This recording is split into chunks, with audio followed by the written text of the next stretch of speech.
Seigneur, que ta grâce, seule ta grâce. Nous voulons instaurer un état de droit. Et dans un état de droit, il y a une justice indépendante. Ce n'est pas à l'individu Félix Tshisekedi de commencer à faire justice.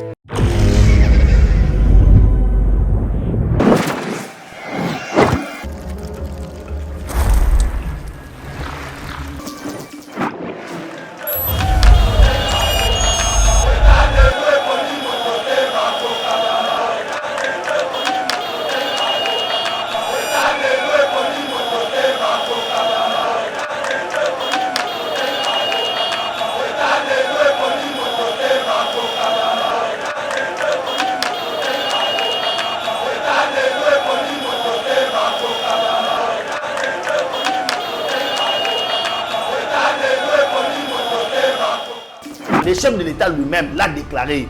Le chef d'État automatiquement, quand il déclare que Rwanda n'est pas responsable, on peut être maman Rwanda du doigt. Exactement, 2 jours, 4 jours, directement nous engageons une guerre. Parce que le chef a reconnu que Moutaza a appuyé Bino et Zali Rwanda. Il est grand temps, Toko état de siège général à Congo Mobimba. Toko bina temps de guerre, ba ministre surtout bien ba tenue militaire, Faché Moala Titeni. C'est ça qu'on doit faire. Au moins une communauté internationale, hein. Bara peut intervenir dans les Kambouya Moutou, soit ba moni ke bino mo osani ngwasu mesali. Au moins moi 2 jours, tant on y attaque Rwanda, au moins que Congo ya Congo, le bama qui partout. Dans la France 24, comme qui débat sur RDC, au pays Moroboye, dans la grandeur continent, tant on va attaquer Rwanda, Rwanda Rosuka. Au moins il faut pas le besoin dans sens Rwanda. Maman ministre, Moussala na yo. Il est grand temps maintenant que Bisoto Koma, Tosenga, Basambisa, les auteurs y a guerre Bazali, Nekotraso Kandolo, pas plus tard que Mikolo Mike Awa, Moutouazaka mandataire, responsable na Congo, Rwanda nommé ambassadeur Banda. Il a fallu voir ça ndeni, Ando Baluka, Nasaba na Baluka, Abana Rolelo bien ndengeni. Les faits là et Salama, Rwanda Botamate. Mais tant va bételier, tant va le dire, Nazana profond. Regret. Il y a des blessés, il y a des pota oyo, bana basoki sabino, biso bakoko nanga, basoki sabino. Et il fallait se roi lo banengeni. Mbote balandia Yeba TV esengo makasi okutana bino poto beta matali politique toali kolobela bongo déploiement à 500 militaires bongo des forces spéciales il y a Rwanda na Tchunza mais cette fois-ci tellement batimbela kike kanga ki des militaires rwandais na teni na bango alors ba changer teni tokoyo kango na kati ya émission au Congo Hold la justice française a ouvert une enquête. RDC Belgique, le roi Philippe souligne que son pays continuera de soutenir toutes les initiatives qui constituent au bien-être du Congo. Alors, Tobela Peli Susu, Mae Matali Bokechu Wayambo, na Bongo Komanda Eso, Oyo Bambena Saki Bango, na Belgique, Mokolo Malobi. Sans plus tarder, Toko Kota na Mozindo, na Mwana Mboka, Benjamin Mwanasuka, Oyo Bomesana, déjà Kolana Yeba TV. Mwana Mboka Benjamin Mwanasuka, Mbote. Mbote, Ndeko Trésor Kandolo, Mbote na Balandinyo, surtout ya Yeba TV. Ceux qui m'ont dit que non, je m'excuse, cela veut dire, ceux qui m'ont dit que non, nous avons regretté. Nous avons regretté. D'une autre manière, ils allaient excuses. Ceux qui sont français, qui ne sont pas là. Tant que des choses ont regretté, ça veut dire que non, ça là qui bino ma bé. Regret ou n'est pas guité. Aujourd'hui, nous avons sorti de Hollande, biso, ceux qui sont français. Tant que papa et roi Philippe qui na Congo. Maloba oya loba qui na au moins c'est des choses différentes. Ça veut dire en matière il y a autre bengi diplomatie, faut ça à niveau à l'écolo. Et là ngana saka bato on doit comprendre que au bokomi ba article la buzoba ya ezangatina o ezangatina. Na marambo telle colonisation, to ebi que église catholique il est pour beaucoup. Tango abesho lozo loba loba mingi wana. Mukone église catholique esinga de biso pardon. Na mamusu basaka tango ya colonisation. Botika biloko wana. Très bien mon mboka Benjamin Mwanasuka, soki boali kotala balandia Yeba TV.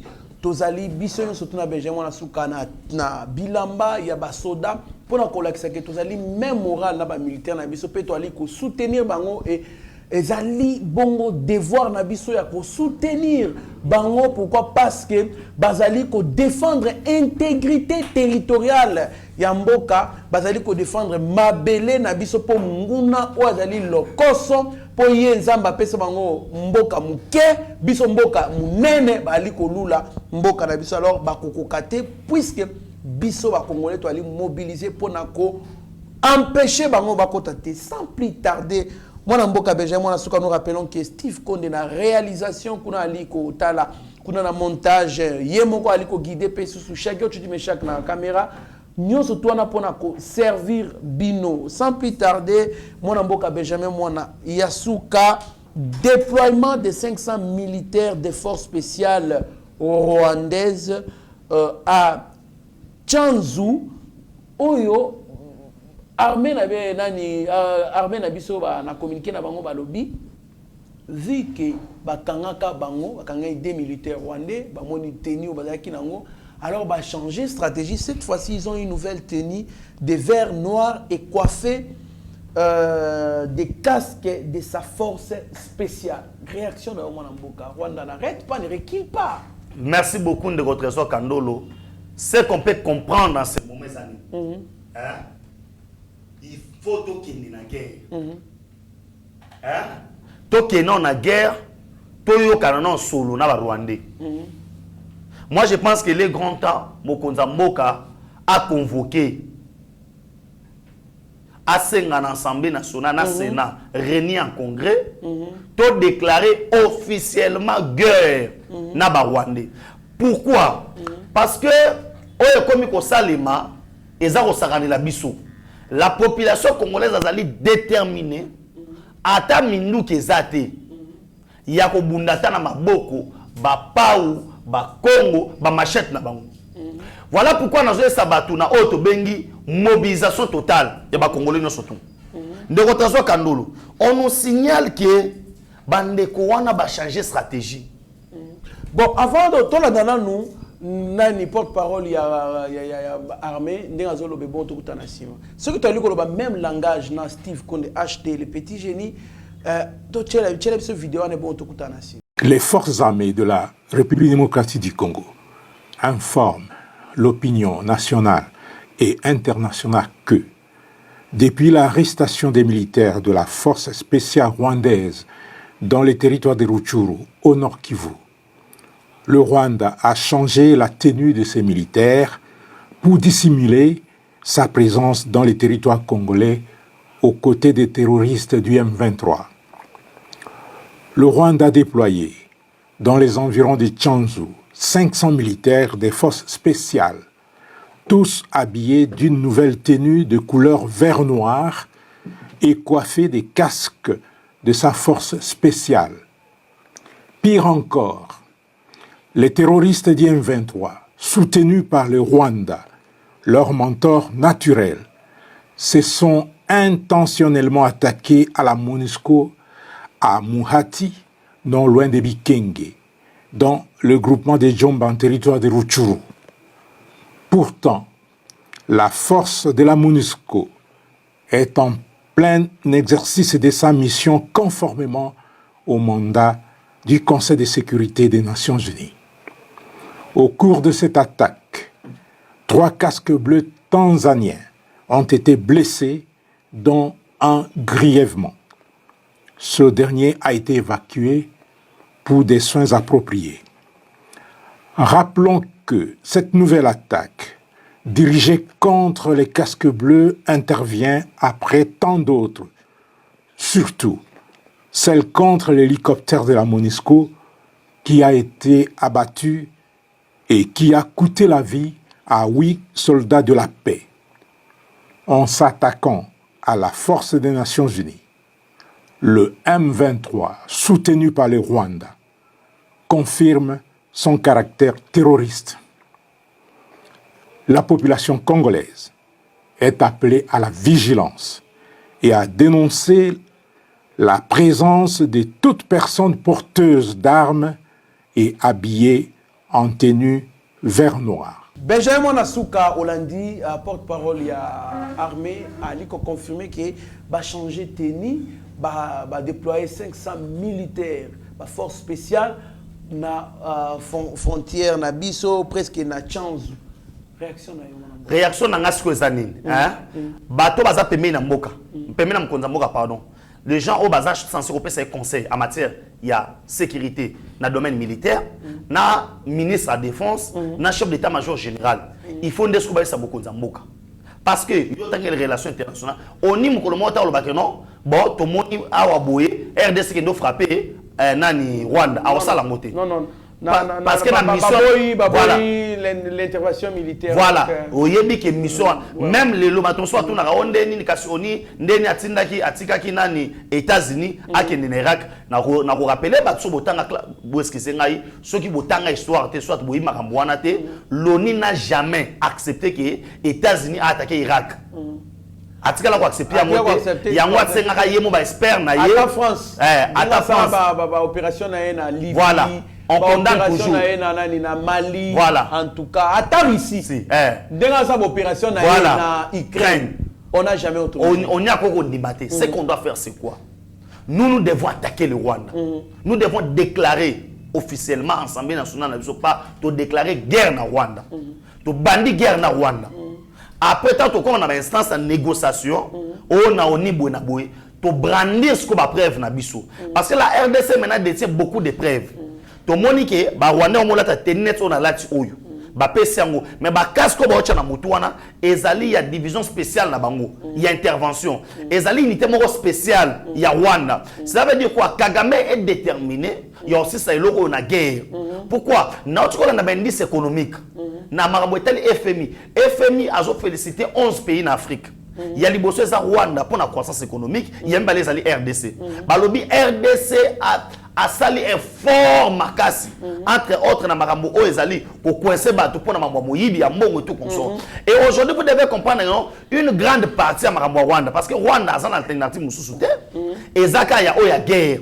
Et puis na koyebisa bato ke seul pays oyo à côté na Rwanda Aniati Rwanda pe Rwanda ba rekila eza RDC. Bon, on se rappeler que non, tant où actuel président au azana pouvoir James nani Paul Kagame na muninga na James Kabarebe ba utaka na mboka o to bengi Uganda na Uganda. Na kati Uganda on a se oh bangonde basunga. Yoweri Kaguta Museveni azwa pouvoir. Mais quand makamwe sami na tango Kabila oyo, ne pe samaka à l'époque. On va comprendre que sikoyo na o to bengi du point de vue militaire. Du point de vue militaire, Rwanda rosaka na bisote.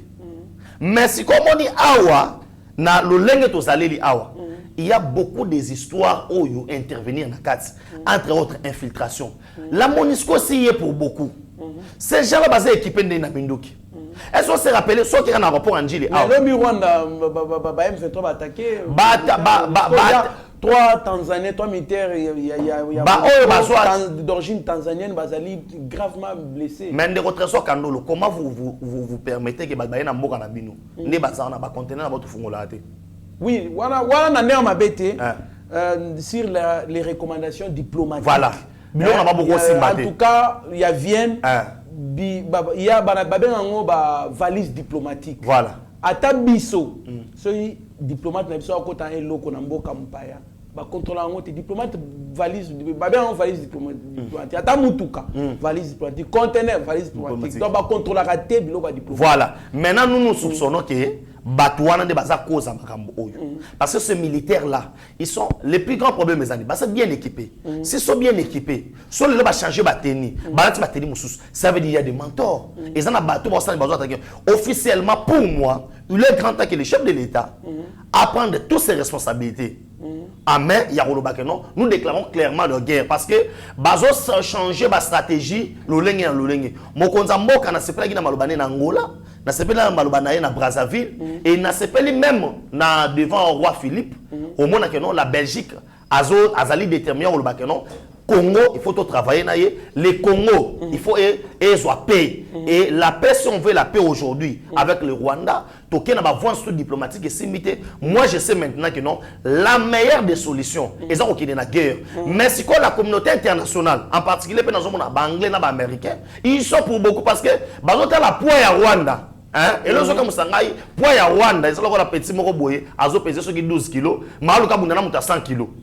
Si ko so ba pegi si bitumba, hein, muta 100 kilos so apesi mu Congo, abeti mbata. Voilà. So tango lié zo ngozonga wote ko betete, o mona poids na été, tala sa muke, tala sa boy. Il faut yeba ke biso abantu na auto bien déjà critique na biso. Tous ala justice. Ya mona ba bantu ale ba musique ba nini. So anele tout wana ba mélodique wana mona ba mélodique, bango de ba messana auto bengi guerre.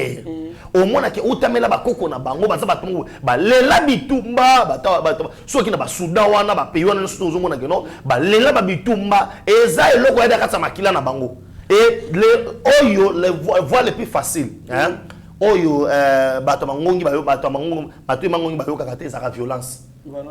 Ça la violence. Donc, si je comprends bien, il faut toi engager guerre na bango. Non, il faut toi engager guerre. Parce que on est comme une provocation qu'on déploie 500 militaires et puis bah ça va casque à Rwandais. En tout cas, Trésor Kandolo, là ça me fait mal quoi. Si déploie 500 militaires, nous avec notre population, surtout ces gars qui n'ont pas gêne, il y a qui m'bantseki. Oui, il y a un autre bisson de Trésor Kandolo qui na poa boye Rwanda ko bunda na bisoté et na zo ba motivation na mamoza na simate. Mais ce que je sais lelo oyo, il y a plusieurs sources autoritaires otanga ke il y aura même des mercenaires au ba outa qui déjà Libye au ba ça qui bouge, je ne sais pas parce que le plus grand problème l'est de la République c'est la richesse na biso. Et quand tu as négocié pour la richesse na biso pour un pays mon voisin tu as négocié à côté. C'est pourquoi et puis pays nini. Non. Comment non, problème est à pays wana, problème est à banani bazan sima pays wana. Nous devons reconnaître aujourd'hui que au moins même Belgique qui est notre colonisateur à ça qui n'est pas abandonné qui RDC. Aujourd'hui on va total là pour qu'il y ait une nouvelle donnée. Total à Liboso. C'est pourquoi mon konzamboka na maloba na ye hein alobi total ming ming Liboso.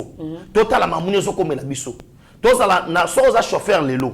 Autant la rétroviseur, autant Liboso to ça l'accident. Rétroviseur faut permettre au tabané bazan simana muke mais mingi hôtel à liboso pour oyeba kotozo kindi. Très bien mon amboka Benjamin mon asuka en tout cas Rwanda il faut tout lukile ba stratégie mo boye. Il y a bien vraiment parce que je ne vois pas les Rwandais résister contre les grands Congo. Mon amboka toi li koko bana émission biso Congo hold up la justice française a ouvert une enquête. Congo Pézali Bongo détournement Moko Ezaki organisé à l'époque il y a un régime à 18 ans quand Joseph Kabila était président de la République au Yibambongo au profit il y a Joseph Kabila mon amboka alors enquête est fondée oui bien que Congo Pézali dossier Moko est créé ba problème ba période Moboé voire même Lukelaka comment je dis Alain Foka ba problème na RFI. Pourquoi? Puisque à cette émission, Gilles Alingeti pour naïe aloba que Kabila Zani implanté dans détournement et consort. Réaction, est-ce que vous pensez que la justice française peut aboutir à quelque chose de bon? Merci beaucoup. Ça fait mal, hein? Il y a romona que maramozo concerné mboka nanga. Et la justice y a pays mususu. Ne zo fungola ba enquête sérieusement. D'abord, nazo rappelé na batuke. Déjà, les aux arabes, ce que l'on est mis déjà publiquement, hein, automatiquement procureur, à ça doit faire l'enquête sérieusement. C'est pas le cas dans le cannabis. Il y a mon asoloba. Pourquoi pas dans le cannabis? Nous avons vu Gilles Alingeti couper sa version de Fenaye. Nous avons vu Alain Foucault couper sa version de Fenaye. Nous avons vu les rapports. Nous on a vu. Si c'était vrai ou bien si c'était faux, nous avons quand même le droit d'être éclaircis par rapport à ces dossiers. Savoir est-ce que c'était la vérité. Est-ce qu'il juste fake news? Pour nini lelo oyo, hein? Soba le belo romo boye, il y a le quota pour na mutu. Au moins après quelques minutes, mutu là on sa vidéo, mutu que non, je dément cette information. C'est comme ça que ça se passe. Vous comprenez? Mais pourquoi na dossier munene bongo? Oye concernant qui ba millions de dollars. La justice congolaise, al nyagatikala, ya rofanda alobi le côté. Aujourd'hui, ba fongole en France. C'est pour vous dire quoi? La justice aujourd'hui n'aide pas. Ben fort oyo tozanango oyo mokonza mboka atie schéma de bataille naïe sur la démocratie, makambo impunité, makambo ya zéro corruption. La justice ne nous aide pas. Si la justice nous aide, tu comme na makambo tozanango oyo te parce que na kati ya rapport wana balakisi clairement Oyo bakambo salami, moi je pense que à partir de français et alors le Trésor Kandolo, le Rwanda a attaqué Bisso. Mais oyebi que tout ça na rapport mapping. Hier, rapport Mamping est mais ça. Mais pourquoi pas le Congo le tribunal de paix international pour rejuger ma crime sur ça? Qu'est-ce qui freine mon amour? Mais qu'est-ce qui freine? C'est le ministre. On doit faire une demande et pas ministre de la justice. Biosio diplomate. Il faut qu'il y ait nous demandons que le tribunal de paix international est installé pour na crime parce que bah fait ce que mon parce que nakata rapport Mamping le nom de Kagame est cité, le nom de Kabila est cité, le nom d'Abaté Belé. Aujourd'hui nous reconnaissons que non Makamouya M23 non seulement c'est un groupe terroriste mais qui est appuyé par le Rwanda. Le chef de l'État lui-même l'a déclaré. Le chef d'État automatiquement quand il déclare que Rwanda n'est pas responsable, on peut être maman Rwanda du doigt exactement moi 2 jours 4 jours directement nous engager une guerre parce que les chefs a reconnu que Moutaza ko appuyer bino ezali Rwanda. Rwanda ndenga sana nous avons des traités auto signés oyé pas na cadre d'organisation na toko ko attaquer bangote. Baba ko attaquer bisoté. Mais le ministre Lutundula VPM plutôt Lutundula ministre des Affaires étrangères na France 24 Kolobaye que le Rwanda est déterminé à violer les règles du droit international mais y compris aussi les accords conclus entre nous. Et donc, apparemment, à cette déclaration, on a net lelo, lobby nango, Rwanda déployé les militaires. Apparemment, le ministre est bien informé. Mais le ministre est bien informé. Aujourd'hui, si la Russie a attaqué l'Ukraine, c'est pourquoi? C'est parce qu'il devait anticiper. Tout à fait, parce que les États-Unis ont poussé la mais aujourd'hui, les Congo ont des preuves. On a arrêté des militaires rwandais dans le Congo. Nous avons 500 militaires. Nous demandons quoi? Nous avons tous les preuves aujourd'hui que c'est le Rwanda. Il y a un rapport Mapping na Mesa Nabiso. Nous demandons maintenant quoi? Ça veut dire aujourd'hui les autorités au Bazawana, Mokonza Mboka, bato azape meni na yo. Bato ba pe meni na Mokonza Mboka. Fatia Zali déterminé. Mais à la guerre y est beaucoup côté. Guerre c'est toujours accompagnement. Au moins même Ukraine na mamwa Russie. Au moins Poutine avant banda guerre a bengisa ki ba ministre nyonso. Peche munduki na Mesa. Pendant le bac non, neno ki buna za contre. Mutu mota me ko le président ngana moni ke ko sala bongo te. Pour yebi que non, so sali bongo za na toyo. Et moko de retraso Kandolo, il est grand temps toko état de siège général à Congo Mobimba. Toko mina temps de guerre, ba ministre surtout bien ba tenue militaire, fache mo ala teni. C'est ça qu'on doit faire. Au moins une communauté internationale ba peut intervenir dans les kambu ya mutu, so ba moni ke bino mo signing ngwasu mesali. Au moins moi 2 jours, tant on y attaque on a ta au moins que Congo ya Congo l'Obama qui partout dans la France 24 comme qui débat sur RDC belé au pays moko boye na grandeur continent tant on va attaquer Rwanda kosuka au moins il faut pas le besoin dans sens wana toujours na makambo na biso so ba justice maintenant c'est la justice congolaise ministre maman ministre tant on ba sur le Rwanda na le bango souté pour essayer le kaki déjà même maman ministre Moussala na yo. Il est grand temps maintenant que Bisoto Koma, Tosenga, Basambisa, les auteurs y a guerre Bazali, Nekotraso Kandolo, pas plus tard que Mikolo Mike Awa, Moutouazaka mandataire, responsable na Congo, Rwanda nommé ambassadeur Libanda. Tozana avait mission Awa na Otiko Tanga, Otala Pena que non, Azaya Soubera Soba que non, Bovanda en Pena Batutsi. Batutsi, Bazoubouna Boy. Mais nous n'avons pas un tribunal à Congo à Batutsi. Ils ont existé. Tout ça, Batutsi, c'était Bisso. Bisso, tout ça, Bantou. Tout ça, Batutsi. On se comprend. Ça veut dire aujourd'hui, maintenant, nous sommes en net Fatia Kende, Malouka Freiné, Papa Fachi, Kocha Tindiga Tchakalte, Tindiga Mamouka Tokenango. Très bien, Atindiga Mbalamoko Tokende, Mbalamoko, en tout cas. C'est déplorable pour la justice congolaise. Il y a d'autres justices, la justice étrangère. Ils ont se saisir un dossier très très important. Mais quand il y a des victimes, il y a des vols, des détournements, on n'en parle même pas. On n'en parle même pas. C'est regrettable en tout cas.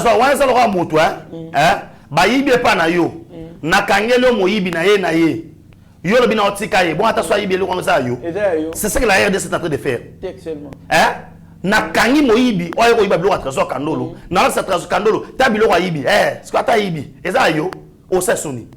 Vraiment, ezali pasi mingi. Troisième point na biso poto chité mwana mboka RDC Belgique, le roi Philippe souligne que excusez-moi, Son pays continuera de soutenir toutes les initiatives qui contribuent au bien-être du Congo. Mais il continue aussi en disant le Congo reste notre partenaire le plus important en Afrique.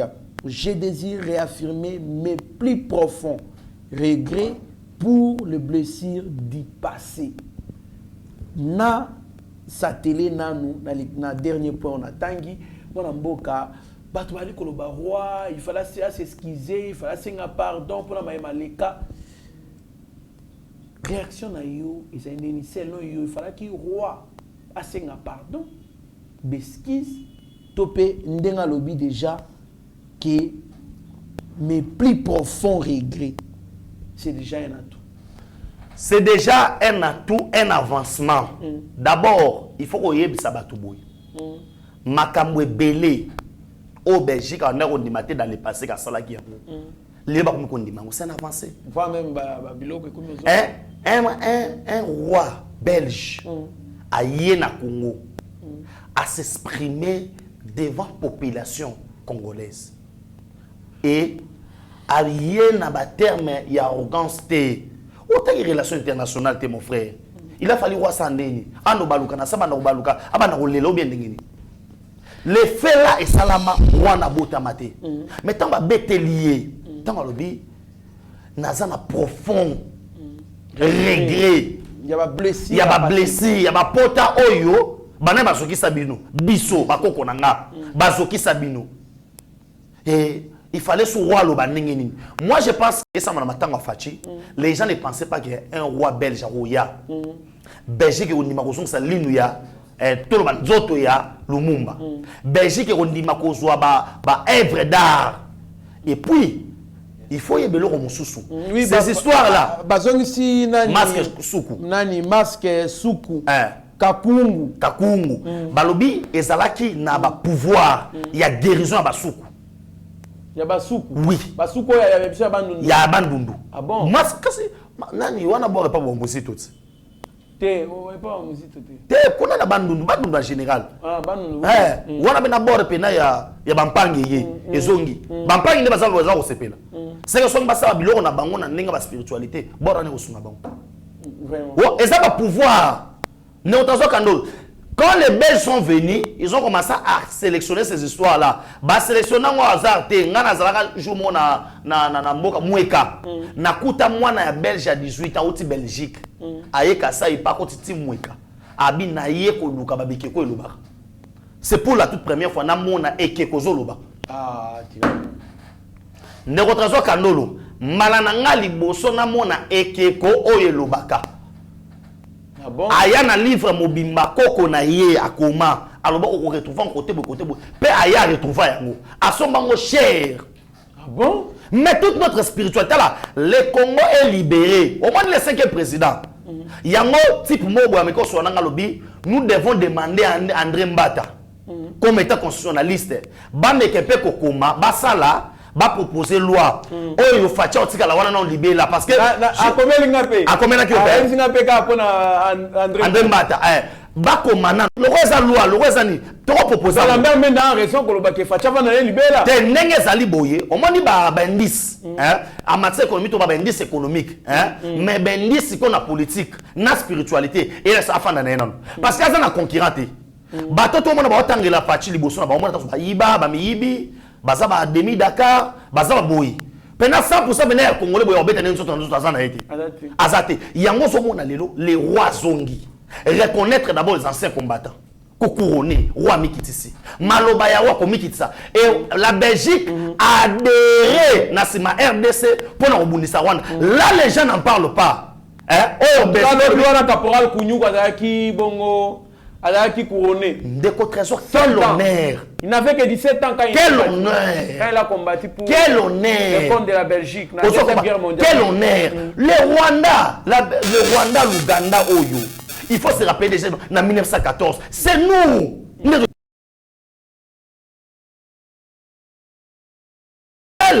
Naba soda, il y a force belge congolais, belgo-congolais à l'époque. Nous libéré. Nous avons Kandolo, roi Oyo, azoya ko réparer histoire. bisika o ezaki ndebe ezalaki. Aujourd'hui, nous traitons comme Lumumba Lubaki, nous traitons le roi reconnu, nous traitons avec et comme étant égal. Masque soukou.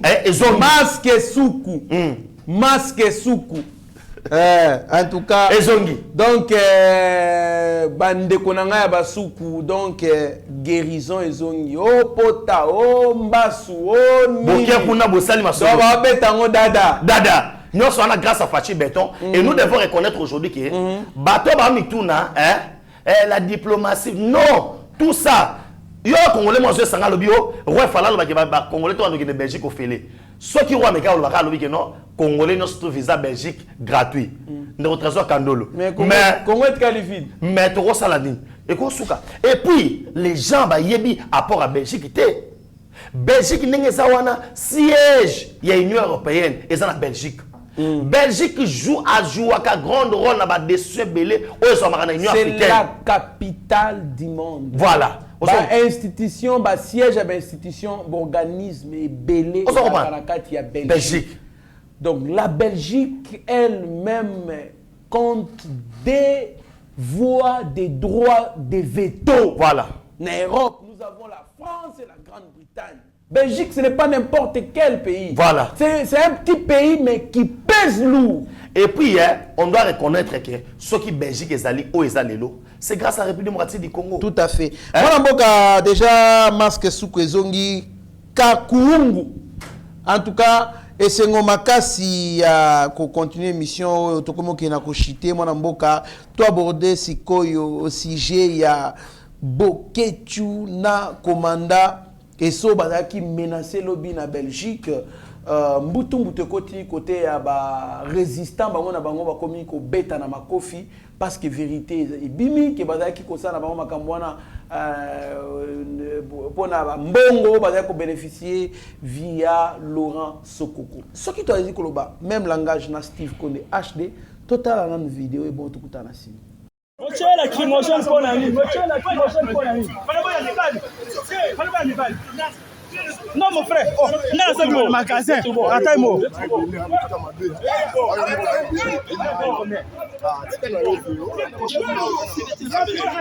Monsieur la lacrymogène.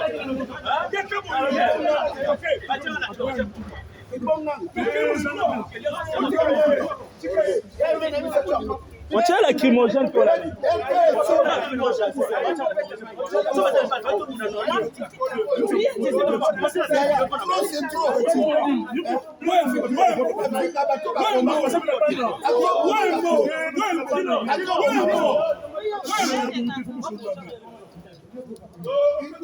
Papa yo chargé, tika ba bloco, landa ba ki zala zala.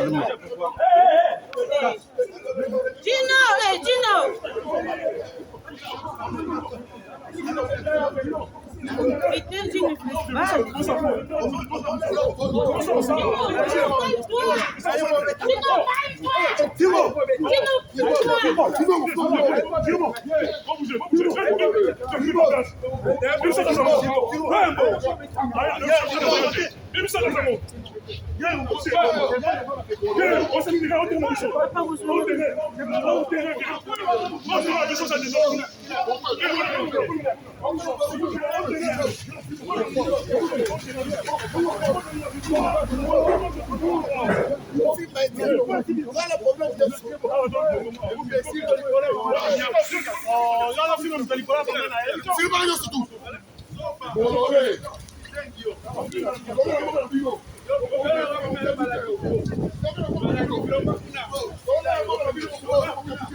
Jamona suka wana Laurent Eswazi mbata katikati elongi na katikati ya Kovo.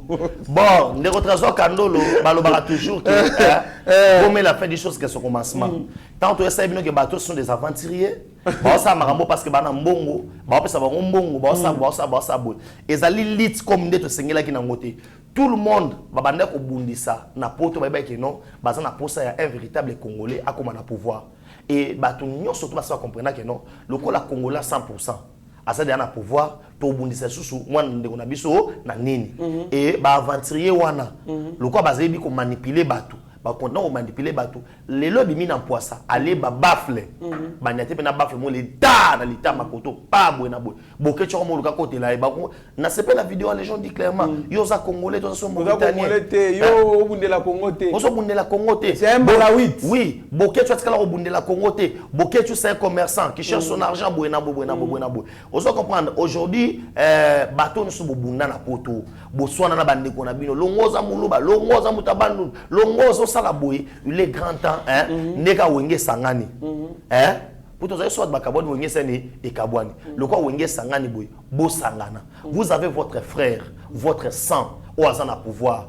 et boya na mayele na bino nyo surtout o botangi na poto wana pour na soutenir ndeko na bino na bitumbo to sanango bola na baboke chute parce que les loba aventurier bah ventir et bimi les lobes monique non ce sont des gens qui faisaient ça pour l'intérêt de l'argent mais qui combat dans sens normal il y a combattre et coup de chapeau parce que le col en canne bo beta bangwana bo ba beta ba kengo ba boki chwa beta ba kengo ba yoki so banani ba père mukolo banini bonyati pe bon bo sali bonyata père bo buka elinu banini kandolo tuna ngani asosugi aswango sugi nani commanda iso et so amazane makasite ah muno tu ba tchara boke tu ba lemba bongo ba on tu ba lemba na ona kasake boke tu ango za ali bu mwana abunda nini oh boke tu ba makasite ali bu mwana abunda nini ah ya solo oh papa ata yo moko ata kutu baloba est-ce que boke tu akyo beta likofi hein ayebine ba beta likofi ayebine ba beta likofi te kotala na libumu déjà boke tu ta ko finga bato kako loba n'importe quoi ata makasa obeta likofi boy azana ngote nga ona kasende ba bemba bayuma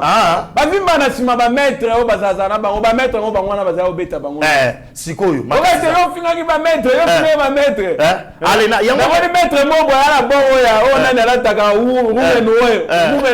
rumeno zala taka bongo mobo cha na maître mobo ati pole pembe ya jaune bien bon maître on fait ça dans mon nez ou même ça printemps boke tu kao te boke tu abango te boke tu abi afingi bino ba maître wapi afingi bino ba maître wapi pour yebi ke force na ye omoni na sima ba wana bastion na ye pena wana mabele pena na bango oyo mbutu ekoti fe na ye yango yo toko sangisa bango toko panza bango donc boke wana za pour vous rappeler aussi que non Koffi Olomide a obeta na arena wana pena ba congolais boza lebele pour poto déjà musique et c'est fungwami commandant somone ba vimbisio munoko etenga emi sakana ba congolais basilika mbala moko donc moi mboka tokomi presque na suka émission na biso merci na baton sto banda biso Zefilomele Junior Kabongo na Lubumbashi Gauthier Mpinda Guilhem Pinda mon vieux de tous les temps Sami Mavakala Matouba et maman Petra Mavakala alias Amazon Bertoni Lando na France en tout cas pour Bossanioté Maître Denis Punga na États-Unis Kotozali bon séjour Docteur Eva Boukassa Papa Hakim na Lubumbashi Papa José Mbouy na Belgique Maman Céline na Papa David na France Bozali Ebele Bolandara Yeba TV en tout cas nous sommes de cœur avec vous Sami MTC donc bien surtout vous allez brancher vous allez décider moi namboka beje moi na suka tala caméra il y a Steve Konde acheté le petit génie na réalisation c'est Konde par Shaggy Ochudi Meshak oloba maloba no suka. Merci beaucoup Ndeko Trésor Kandolo merci na ba congolais surtout vous êtes honneur de cœur na ba ndona so na est la république na ba soda na biso ya au moins les loto lati tenia mapinga pour vous dire que non ata ya maboko to kokota ata bo pesi so mbangwa minduki on est prêt à défendre pays na biso nous avons que la République démocratique Congo comme étant notre bien commun ya biso surtout ne Congo Congo dia totila to na bisika mususuté yango je rappelle la bandeko on surtout bana besoin ba terrain batunanga ba terrain za wapi mutu na nzozonga chaque jour na ba terrain to na ngoza na maluku pensele 20 sur 20 à $2000 payable na ba tranche ndenge ka to so na téléphone au bengi numéro de téléphone c'est le plus 243 9 70 40 89 57 plus 243 9 70 40 89 57 Thérèse Ali plat pemena prince nous sommes là pour aller parce que nous avons besoin de Congolais bozonga o ezamboka na biso tozonga ola kovanda na flat au dépassement mon belé le grand temps otongi moi qui kuku na yo otongi moi chambre salon na yo yango pe osala ke moto pe oza pe na motivation ozonga na Congo c'est pourquoi na sengi na bato nyonso to wa pe na poso sala bilanga ba hectare ezali ya minene pe meni ya mai to sala bilanga parce que lelo oyo ba covid ba guerre ba Ukraine et la question c'est que non on doit venir chez nous et pas na biso to sala bilanga pour to laisser Congo yo pe oza poso laisser Congo je rappelle le numéro na popete le sous plus de 143 9 70 40 89 57. Na pesi merci na ndeko trésor kandolo ya mbenga sur les patriotes ya mukona lelo. Pourquoi pas HD hein les grands génies. Yemutana sima caméra wana na pesi pe merci na Shagi Ochudi Meshak wa bande ningisa et tokute na bino pe mukola lobby. Merci beaucoup mwana mboka Benjamin mwana suka mokonzi mboka déclarons la guerre officieusement avec le Rwanda. On peut ne pas déclarer la guerre officiellement, mais officieusement, on déclare la guerre en déployant nos militaires. Donc, na frontière, ba militaire na biso. Et bien, ne Rwanda tindi 500 militaires bongo, biso pe to tindi ba militaire na biso. Ne on quitte ça 1800 militaires na Lubumbashi. 1800 militaires wana ba commando wana ba to kita pe na Est Rwanda kozwa qui pelekesi. Alors, chef de l'État, la Russie n'a jamais eu l'autorisation des Nations Unies pour attaquer l'Ukraine. Les États-Unis n'ont jamais eu l'autorisation du Conseil de sécurité des Nations Unies pour attaquer l'Irak, faire la guerre dans le Koweït. France a dit qu'elle n'a jamais autorisation au Conseil de sécurité pour attaquer Mali. Autant a jamais qu'au autorisation il y a conseil de sécurité pour attaquer Kadhafi na Libye. Mokozamboka, il y a les facteurs de relations internationales. Parmi ces facteurs-là, il y a le facteur économique, facteur géographique, mais aussi le facteur militaire.